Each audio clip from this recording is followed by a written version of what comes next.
ቻለንጅ አለኝ እኔ ለኢምራን ነው ቻለንጅ። ያው እንደሚባለው 1 ሚሊዮን መግባት አለበት። የኔ ቻለንጅ ደግሞ ኢምራን 1 ሚሊዮን ከገባ ከዚህም በኋላ አይፎን 17 እኔ እንትን አደርጋለሁ ማለት ነው። ኢምራንን እንትን በሉት ፕሊዝ። አይፎን ቆይ ይደገም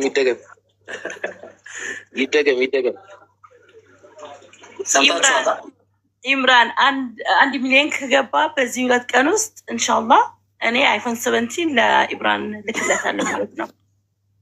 ማሻአላ 2 ቀን ያጀማ ነቃ ደንገጥ በሉ። ስንት ነው? 882 ነው ያለው። ስንት ሰው ነው የሚቀረው?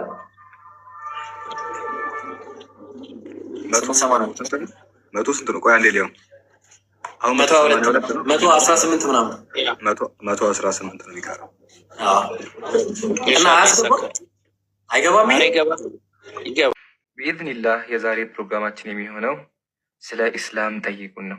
ዲነል ኢስላም ሙሉ ሃይማኖት ነው። ለሁሉም ነገር መልስ አለው። ስለዚህ ያልገባችሁ ነገር ካለ ክርስቲያን ወገኖቻችን፣ ሙስሊም ወንድሞቼ እየገባችሁ ጥያቄያችሁን ታቀርባላችሁ ማለት ነው። ሙስሊም ወንድሞቼ ደግሞ ታብታብ በማድረግ ታግሳችሁ በማዳመጥ ኢንሻአላህ ትብብራችሁን ግለጹ። ቀጥታ ወደ ጥያቄና መልስ እንገባለን። አሁን ሞዴሬተሮች የተናበበ ስራ ስሩ። አንዱ ክርስቲያን ሲሆን ሌላ ክርስቲያን ታስገቡንላላችሁ ማለት ነው ኢንሻአላህ። ስለዚህ ጴንጤዎች ጀምራለን። ከጴንጤው በፊት ግን ዛኪር ወንድሜ ጀዛከላህ፣ በጣም ደስ የሚል ቲላዋ ነበር። አላህ ይቀበል። እሺ ጴንጤው ሰላም ብያለሁ።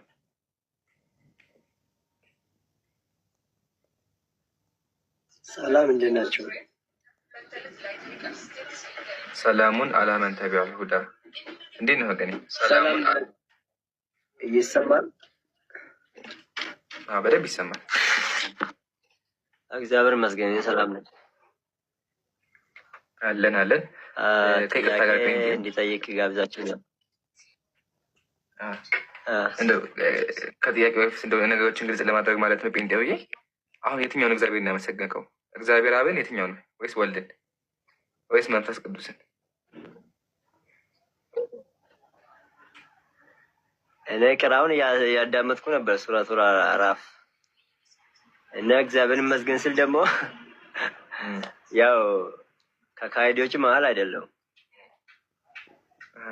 ስለዚህ የትኛው እግዚአብሔር እናመሰግንከው? አሁን አብን እግዚአብሔርን ነው ያመሰግንኩት። ኢየሱስ የትኛውን? ወልድን? ኢየሱስን? የኢየሱስ አባት ሳይመሰገንም አባትም እኮ አለው ኢየሱስ። እግዚአብሔር ስንል እኮ ሶስት ነው። ሶስቱን ነው። ኢየሱስም በአብ ይቅር ስላለው በዛው መንፈስ ቅዱስ ከአብ ስለሚወጣ ሶስቱን አንድ ላይ ሶስቱን በአንድ ነው።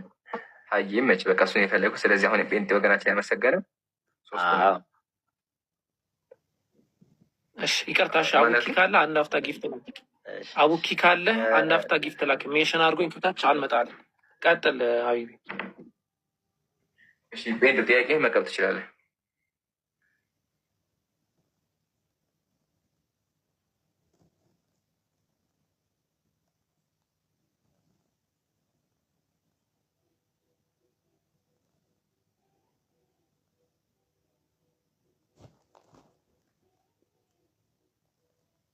ነው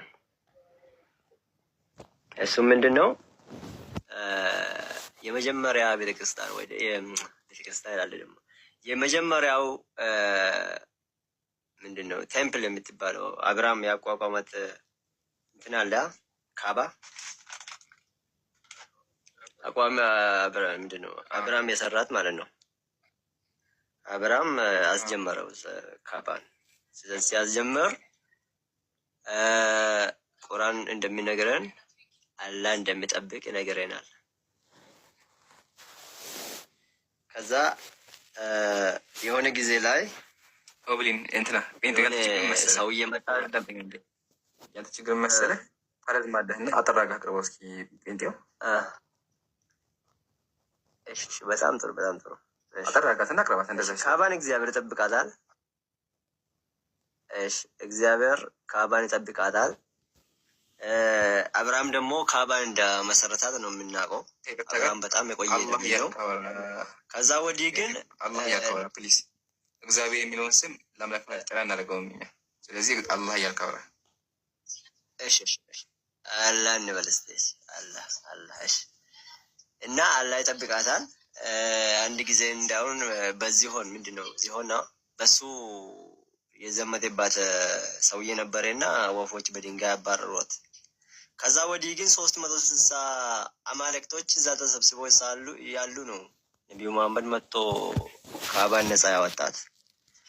አላህ የሚጠብቅ ከሆነ እንዴት እነዛ 360 አማልክቶች ወደ ካባ ሊመጡ ቻሉ?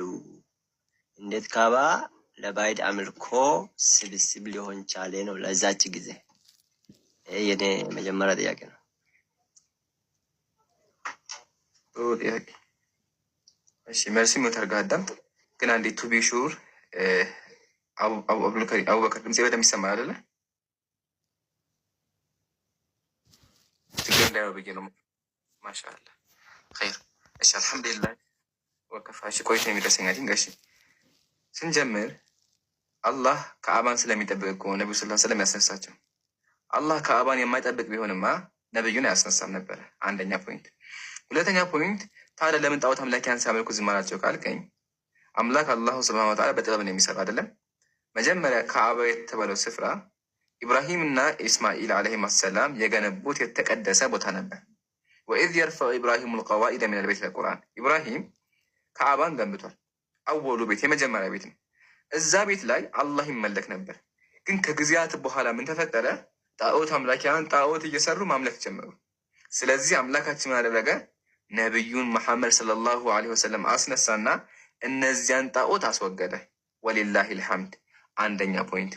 ሁለተኛ ፖይንት ደግሞ ጣዖታቱ ጭራሹ ለምን ቀረቡ ካልከኝ፣ ይሄ ለነሱ ፊትና ነው። አላህ ብቻ እኔም ብቻ አምልኩ ብሎ ቃል ገብተዋል አይደል? አዟቸዋል።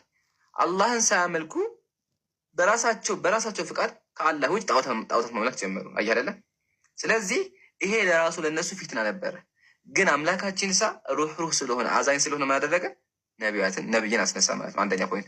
ሁለተኛ ፖይንት፣ ተመሳሳይ ጥያቄ ልጠይቅህና የእግዚአብሔር ቤተ መቅደስ አለ። የእግዚአብሔር ቤተ መቅደስ ጀነራል የሚባል ግለሰብ ገብቶ አርክሶታል፣ ተቃጥሏልም፣ አሁንም የለም። እግዚአብሔር ቤተ መቅደሱ ሲፈርስ ምን እያደረገ ነው? አስቀድሞ እዛ ቦታ ላይ አምልኮ ተሰርቷል፣ የጣዖት አምልኮ ተሰርቷል ብሎ ህዝቦችን፣ ሴቶችን፣ አዛውንትን ያስገደለው እግዚአብሔር ጀነራል የሚባለው ግለሰብ መጥቶ ያን ቤተ ክርስቲያን የእግዚአብሔርን ቤተ መቅደስ ሲያፈርስ ለምን እግዚአብሔር ዝም አለው? ብዬ ጥያቄ ያቀርብልሃለሁ።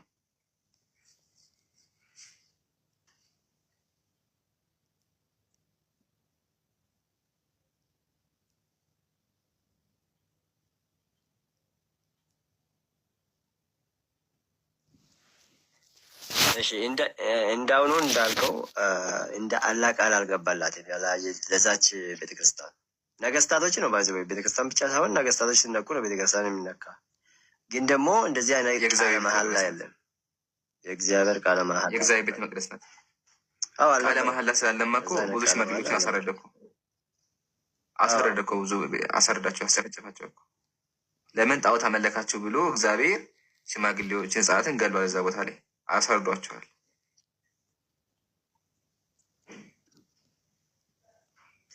አሁን ለምሳሌ ኢየሩሳሌምን ምንድን ነው የሶሎሞንን ቤተ መቅደስ እኮ እግዚአብሔር አንድ ቀን ማንም አፈርስ ምን ነው የምጠብቁ አላለም ወይ? ደግሞ ሰው ሊያፈርስ አይችልም አላለም። ስላለማ እኮ እንዲያውም ቤተክርስቲያን ምድራዊ ቤተክርስቲያን የሚፈረስ ጴንጤው እግዚአብሔር ሳስጨፈጭፍ ነበር እኮ ጣዖት አመለካችሁ ቤተ ክርስቲያን አረከሳችሁ ብሎ ሳሰርዳቸው ነበር።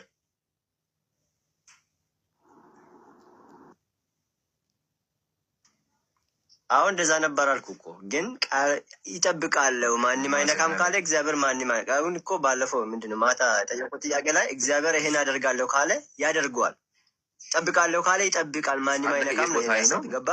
አንዴ አላህ የት ቦታ ላይ ነው እንጂ ካባን እኔ በቃ ማንም አይነካም መመለክባት ብሎ ተናገረው። ጴንጤው እንደዛ ከሆነ የት ቦታ ላይ ነው አንተ አላህ ራሱ ካባን ይጠብቃታል ጣዖት አይመለክባትም የሚለው ከየት ነው ያመጣው?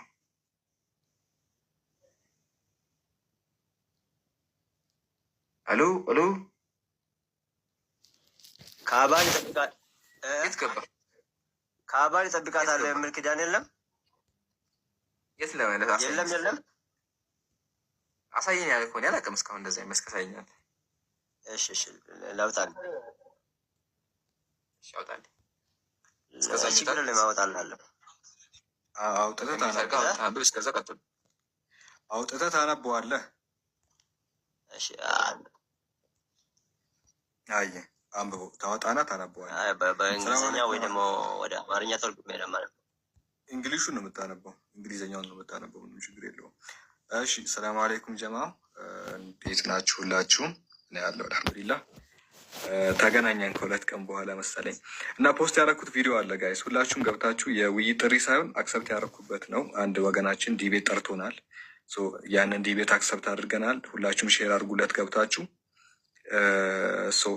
እንግዲህ የኢምራን ፕሮግራም ደግሞ ሮብ ነው ጋይስ፣ የኢምራን ፕሮግራም ሮብ ነው። ምናልባት ወገናችን የሚስማማ ከሆነ ከሮብ በኋላ እናደርገዋለን። ኢምራን ከምሽቱ 3 ሰዓት ሮብ ፕሮግራም አለው። ሁላችሁም እንዳትቀሩ፣ ለሰውም ሼር አድርጉ። ይሄኛው ደግሞ ከዛ በኋላ ነው የሚሆነው። አክሰፕት የሚያደርግን ከሆነ ውይይቱ የሚቀበል ከሆነ ማለት ነው፣ ሳምንት ምናምን በኋላ ነው የምናደርገው። ገብታችሁ ግን አሰራጩለት፣ በደንብ እንትን አድርጉ፣ አድርሱለት። እንዲሁ ደግሞ ሜንሽን አድርጉት ኮሜንት ላይ። ሁላችሁም ገብታችሁ እንትን በሉ። ሁላችሁም ፖስት ያደረኩት ቪዲዮ አለ፣ የመጨረሻውን ቪዲዮ ሙስሊሞች ገብታችሁ የውይይት ጥሪ ነው አክሰፕት ያደረግንበት። ያንን ሁላችሁም ማሰራጨት አለባችሁ። ለክርስቲያኖችም ለውይይቱን ለጠራን ወገናችንም ሼር አድርጉለት እና ወገናችን ማስረጃ እስኪያመጣ ድረስ ጴንጤው ማስረጃ እስኪያመጣ ሁላችሁም አንድ ጊዜ ደርሳችሁኑ። ፖስት ያደረኩት የመጨረሻው ቪዲዮ አሁን ፖስት ያደረኩት ማለት ነው የውይይት ጥሪ ነው። አንድ ወገናችን ጠርቶን ያን አክሰፕት ብለናል። ስለዚህ ያንን ማሰራጨት አለባችሁ። እንጠብቃችኋለን። ሁላችሁም ጀዛኩሙላሁ